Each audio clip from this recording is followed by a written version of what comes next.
Hey, what's up? What's up? What's up? What's up? Hope you're all doing well. For those of you that don't know, my name is Jay. I am a English teacher. I went to college at Multnomah Bible College. Sorry, for a little bit. Got sick there and wasn't able to finish, but always been very fascinated with the Bible and theology. Even though I've had my ups and downs, but I think uh, we all do from time to time. But anyway, this isn't going to be the coolest video, I know, but I think, I have really struggled with my faith and I've questioned things and been really searching for answers. And, I'm really starting to find a lot of those answers that I have about Christianity, the Bible, God, life. And a lot of those questions that I have are starting to be answered through many different sources. So I just thought I would share a little bit of what I've been learning. And I think a lot of people question similar things. I think one big question that people have in regards to God or the Bible or Christianity is creation. Um, God, how could have God created the earth in 6 days, rested on the seventh day? Could there possibly have been the Big Bang? Could there possibly have been evolution? And I just want to share some of the things that I learned. One thing that I can say is, the concept of the Big Bang is the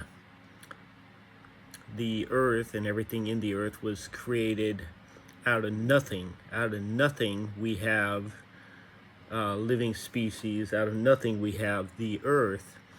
And if you believe that, I'm not here to judge you or anything, but I just want to question. I want you to think about the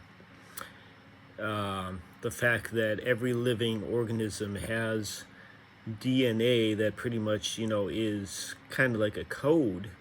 It's designed. Every species, every person, every single living thing, like that DNA is coded. It's designed differently, and I just want to question. I want you to think about how is that possible without someone designing that? And the other thing I want you to question is if things can be made out of nothing, then how come here we are in 2024? How come we haven't really had new species being created out of nothing? I don't know if species is the right word, but new things tend to be created when we mix one thing with another thing, or one animal with another animal, and that's called breeding. And even that's got its limitations. Dogs can only breed with other dogs, cats can only breed with other cats, and yeah, you can't have a cat and a monkey make a Chewbacca or whatever. So that's one thing. That's something that made me really think about evolution, and then the creation and whatnot, and just some other things. A lot of science will tell you that the Earth is really old, like millions, billions of years old.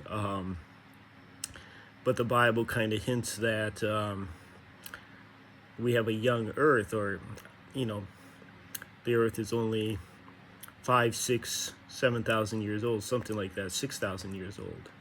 And I've always kind of leaned in the direction of science and said that's just ridiculous. Science tells us that our Earth is billions of years old, millions of years old.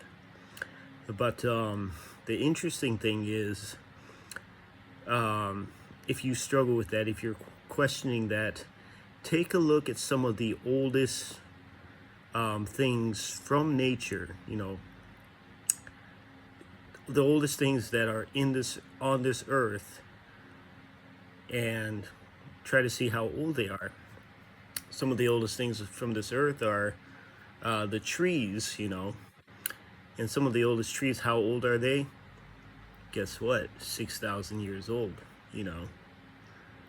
And if you think about that, that goes back to about 25 BC, and that's about the time that, according to the Bible, according to ancient history, the time when the flood happened. So now I'm getting into the flood. A lot of people say that impossible.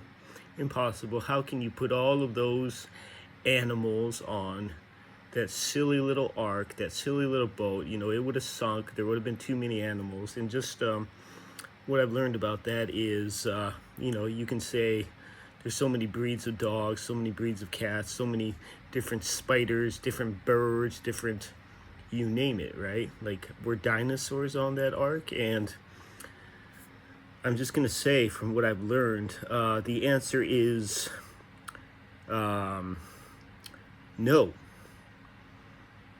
No. Were dinosaurs on that ark? Possibly. But, you don't need 1,000 dinosaurs. You don't need 1,000 dogs. You don't need 1,000 cats. You need 2, And a lot of those, dogs that we have now, cats that we have now, I want to say they didn't exist back then. The different breeds of dogs and cats that we have, a lot of them have been created because man just made one dog breed with another dog, and then you got like Chihuahuas and bulldogs, which is just I think it's really just cruelty out of that, us humans are portraying onto these animals. But that's how you got a lot of those new breeds. So yeah, all you needed is 2. So 2 dogs, 2 cats, and then the rest of those breeds developed over time. With dinosaurs, you can argue that I think it's called the Argentinosaurus, which is huge. And if you look at the dimensions that are mentioned in the Bible of how big the ark was, if that thing was on the ark, his head would go through the roof. And since that it was raining and flooding, guess what? Nobody would have survived on that ark. All the, Noah and his family, sons' families would have died. All the animals would have died. So that's not possible, but it is possible. What do dinosaurs come out of? They come out of eggs. Is it possible that there were 2 eggs or 2 small dinosaurs on there? Yes, that is possible. And, you might be thinking, oh, Jay, you're full of crap. That didn't happen. But let me tell you this. If you're interested in any way, shape or form in mountains or mountain climbing, rock climbing, what a lot of people that climb these mountains, even some of the highest mountains, even Everest, what they find at the top of those mountains are particles, sea particles. They find sea particles, they find things like limestone. And limestone is created from rock coming in contact with water, especially like seawater. So here these people climb these huge mountains, and then at the top of the mountains they find these sea particles. How is that possible if the flood didn't happen? If at one point these huge mountains that we have today were not at one point underwater. So that just made me, really think, oh man, maybe the flood did happen. And then Another thing I learned, sorry this is getting kind of long, but another thing I learned is, going back to, well, we're still talking about creation, but another thing that I learned is look at the stars. Look at the stars, and with the technology that we have now with telescopes and whatnot, we can see stars. The last year or so, we've had a lot of, northern lights and whatnot, these beautiful, beautiful lights showing up in different parts of the world that we were able to witness. But it's been proven through science that every 26, 27 years or so, there's a explosion of stars. I believe they call it a supernova that takes place. And if you actually research or go back and see how many times these supernovas have happened, these explosion of stars that have happened, you will find that it's only happened about 6,000 times. And how is that possible if the Earth is more than 6,000 years old? If it's billions of years old, wouldn't we have like billions of supernovas, billions of these exploded stars that we find in the galaxy and the solar system and whatnot? So yeah, just a few things that I learned, that made me realize that, hey, maybe a lot of what the Bible is saying, or actually maybe everything the Bible is saying, is true. It's just a matter of research and studying and talking to people that are experienced and educated, reading books, reading the Bible, going over it yourself, and just discovering that hey, this actually makes sense if you put it into the right context, if you put it into the right direction maybe. So yeah, I just this is kind of a long video. It's not the coolest video. I don't have like any visual effects or anything like that. I'm just talking here, but those were some of the things that I learned. And once again, I really struggled for a long time.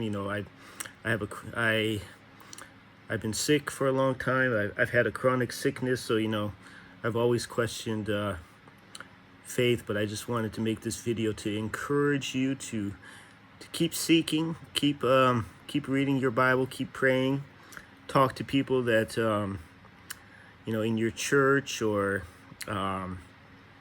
professors, pastors, youth leaders, whoever can help you to continue to grow in your faith. And yeah, I hope I could continue to post things that I've learned so that I can also be an encouragement to whoever is watching this video.